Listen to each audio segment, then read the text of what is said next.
troubadour. They don't do that anymore, do they? Well, it seems just yesterday I was in summer workshop discovering my performance tool. All performance artists have their favorite tools. John Fleck has his baptismal bathwater. Lieberman has his bullhorn. Where are the other two pieces? Oh. Alan Palmer has his various psychological, political, cultural,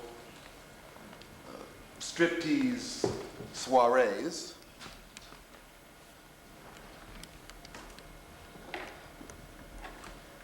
Here.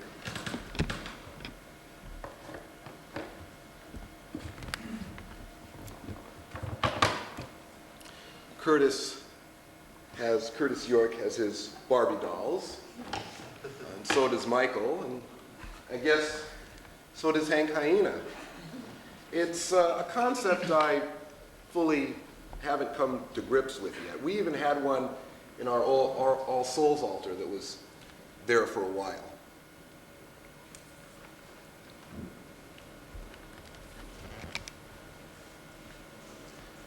They have all that, and I have the old joke about always carrying your own chair with you has been pretty much worn into the ground, but I haven't heard anyone talk about always carrying their own prop with them. The first time I used it to full effect, I think I gave everyone in workshop a heart attack. But I didn't think that was anything compared to what I saw Thelonious Monk do in the recent documentary on his life, Straight No Chaser.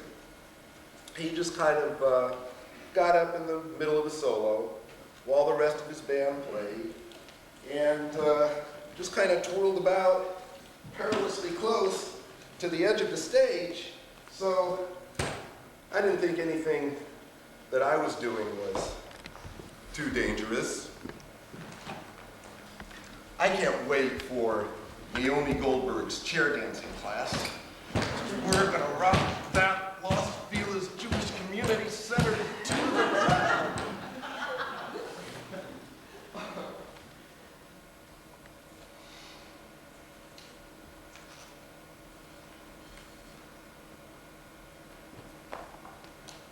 But am I ready for Monday Drivers?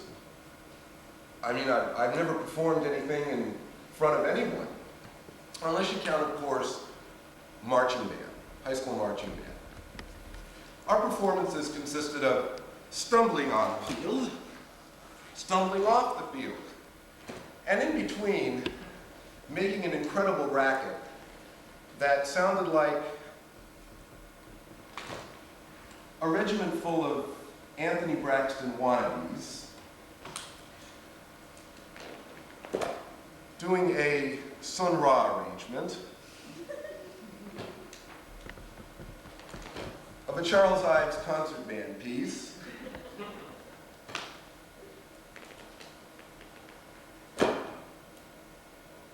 reworked by Vinnie Goley. That, coupled with the fact that most of the people in that organization didn't know who Vinnie Golia, Charles Ives, Sun Ra, or Anthony Braxton were.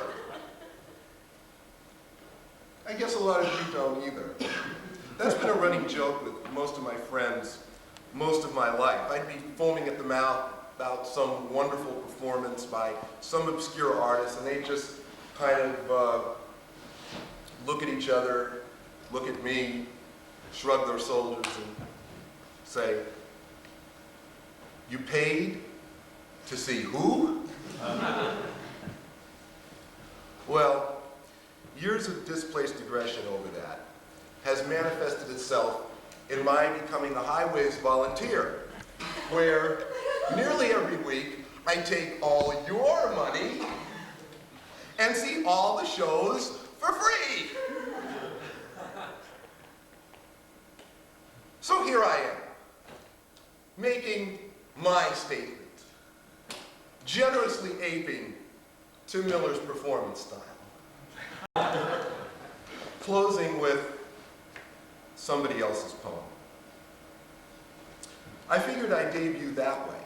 It'd be best to do it that way, rather than just bearing all my neuroses, psychoses, phobias, likes, dislikes, attitudes, points of view right away, so as to avoid that dreaded condition that afflicts all up-and-coming, repressed, Jewish, heterosexual, but vaguely curious artists from the Sepulveda Basin. WAN syndrome. It rots the soul. It shreds the psyche. It devours the mind. WAN syndrome. W-A-N-S. Woody Allen, Neil Simon, syndrome. Vaguely curious? I admitted it in front of everybody?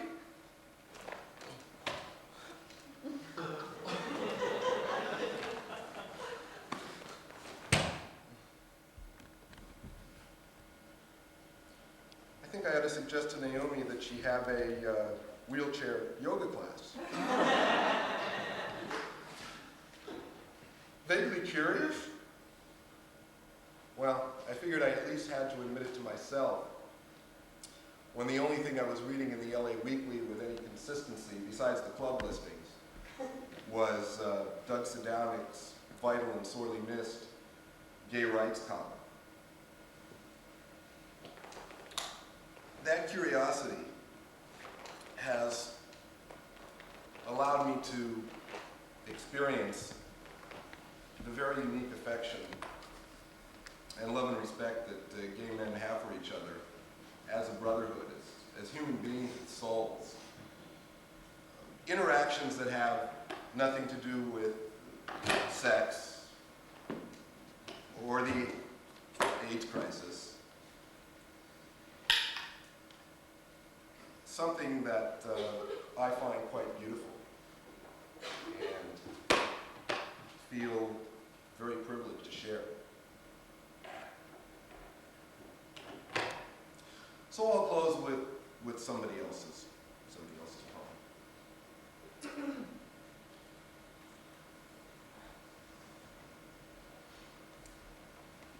Jim.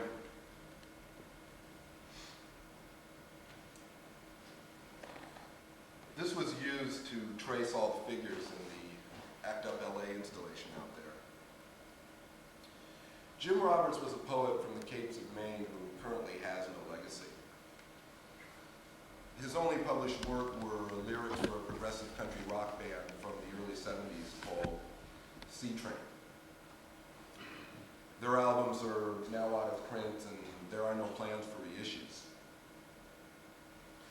Jim died from AIDS complications about a year and a half ago. His only manuscripts will never appear in print because in possession of one of the ex-band members, they were destroyed in a fire. The magnificent Jewish choreographer, Arnie Zane, died of AIDS around the same time. As I watched him dance so spectacularly in a video Robert Longo did for the World Saxophone Quartet, it's their theme song. They do it every time they play, and I'd be imagining Arnie dance every time I saw it. And as I watched Bill T. Jones and Arthur Velas dance loving tributes to him at the UCLA Black Choreographers Festival, and as I gazed at the sculpture that Robert Longo did in tribute to Arnie, the eerie black sphere, the one with all the cords dangling out of it, I wanted to give Jim a legacy too. This is his only poem that C Train recorded as he wrote it, unlyricized. You should feel this cover too, what few records the big record companies come out with anymore. They certainly don't do on this type of cardboard. Well, how did you hearin', the voice said across the wire. You got marryin' cousins or any for hire? You got dollars or donuts fresh from the fire? You got any old sod or any fresh mire? You got sons who've gone loco or who you sired? You got notions or ideas to crawl up on the pyre? What you got? Said the voice. I said, I got despair tired. And then spinning around in the widening gyre, I recalled an old tune and figured I'd try her. I can't hear a thing, I said in a verse, but I could have sworn I wasn't here first. Well, that's what I thought, the voice said like a gas, but I'll guarantee double damn T you could be the last. Well, thanks, but no thanks, I said, reaching higher. And forget the hot rod and let go despair tire. Oh, sure, said the cognac. Oh, sure, said the voice. Oh, sure, said the answer, which wasn't a choice. Oh, sure, said the ashes. Oh, sure, said the fire. Said the motor. Despair tired. There was nothing to it, and not much to be. A shouting and a hooting and singing with glee.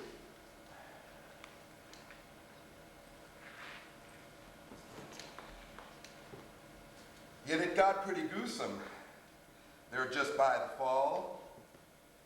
And come the next Christmas, no one stood tall. And now who's this waiting to hear another town crier come screeching the news that they stole the spare tire? Let them screech till they mantra, let them hem like they haw. Let us seek out a sutra, let's hear the crow caw. And sing out a good one for Ma and for Pa, and let us dance higher, and may we fly far.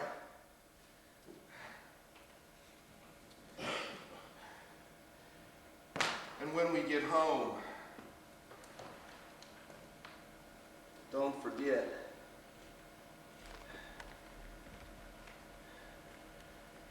the spare tire.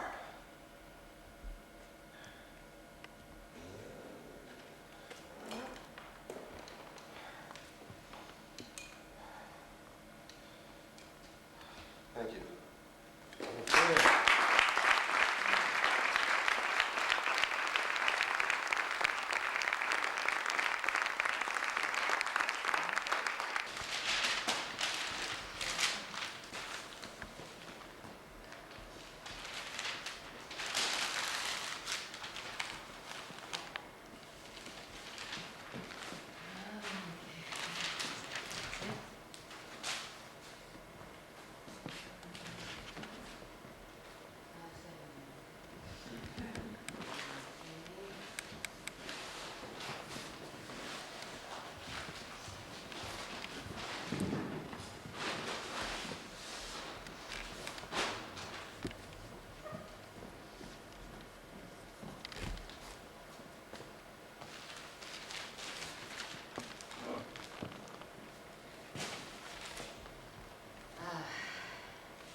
Section of a full-length work that I'm constructing.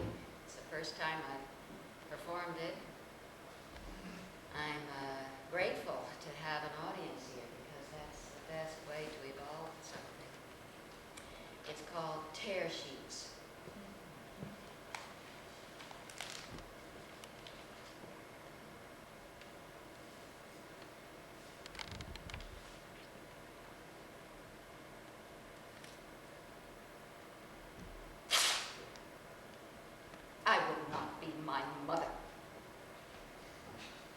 I would not make my husband my personal god and cram my days with mounds of sheets, shirts, pets, towels, tablecloths, butter knives, stemmed water glasses, place cards, nursemaids, plumbers, vacuum cleaner bags, Christmas ribbon, Mercurochrome band-aids, motor oil, tires, pruning shears, weeds, invitations, tickets, timetables, and doggy bowls, and then at 5:30, longing for rest, rip off my gingham dress and muddy Oxfords, flail my aching body in a brief, hard shower, throw on a velvet gown, a string of pearls, and lipstick, and at the sound of his whistle, his pet whistle when he comes home, saunter to embrace him with a languorous smile, as if I'd been napping all day under the trees. No, I would not. I wouldn't marry an ambitious man. If possible, I wouldn't marry.